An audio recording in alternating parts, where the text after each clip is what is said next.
Alassane Ouattara is the president of Ivory Coast who has been in power and has been accused to work with the Western allies to destabilize the governments of Mali, Burkina Faso, and Niger. These are the alliance of the Sahel state governments that have taken power and since removed French forces in their countries. What has happened in just the past few hours in Ivory Coast, and why are the people resenting Alassane Ouattara? Not only people outside Ivory Coast, but even the Ivorians themselves in the country are resenting Alassane Ouattara, who has been in power for about 14 years. Well, this is Bonafide. If you haven't subscribed, kindly subscribe and hit that notification button so that when I release something new on the Ivory Coast crisis, you get notified as soon as possible. Well, the officials of the current administration of Ivory Coast have been accused severally and by the Burkina Faso's government as among the people who are at the center of destabilizing the security of Burkina Faso.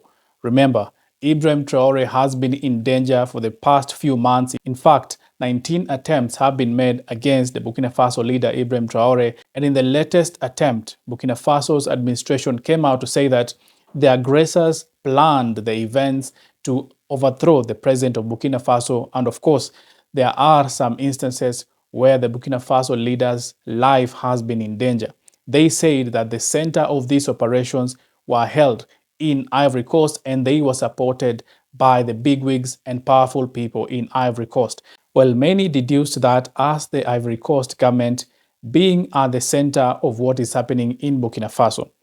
Many are asking the question, where is President Alassane Ouattara and what exactly is happening in Ivory Coast? Because up to now, no one knows the whereabouts of President Alassane Ouattara, and many are saying that there has been a possible coup d'etat. At this point, it is also important to note that there have been conflicting reports that there has not been any coup in Ivory Coast and that President Ouattara still remains in power and preparing for October 2025 elections. But why are many people very happy that President Ouattara will be leaving the seat, despite there being some semblance of calm in Ivory Coast during the reign of President Alassane Ouattara? Well, public sentiments in Ivory Coast reflect deep frustration with Ouattara's leadership and treating the country like his family property and neglecting citizen welfare. Many citizens in Ivory Coast are very angry about the leadership that President Ouattara has given to the country. He ascended to power in 2011. That means he has been in power for 14 years.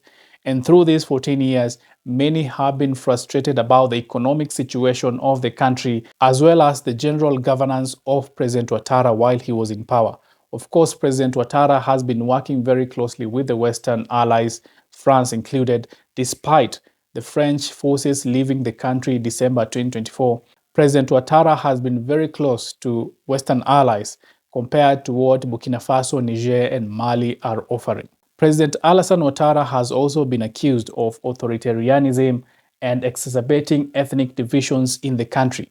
Therefore, many people had that resentment against the president and the administration of the day and wanted to see change in the country.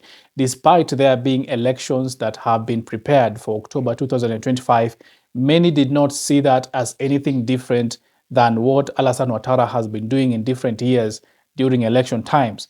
We know about dictators in Africa and the purported elections that have been happening in different countries where these dictators have been governing these countries. These sham elections often are held just as a formality for these dictators to continue to reign in their countries. The Burkinabes have seen that Ivory Coast, the administration in Ivory Coast has been a problem to them because of the findings of the government of Burkina Faso that many people who planned the attack that happened against the Burkina Faso President Ibrahim Traore came from Ivory Coast. Well, I will keep you updated of the latest of what is happening in Ivory Coast and the possibility of a coup d'etat in Ivory Coast. Keep it bonafide.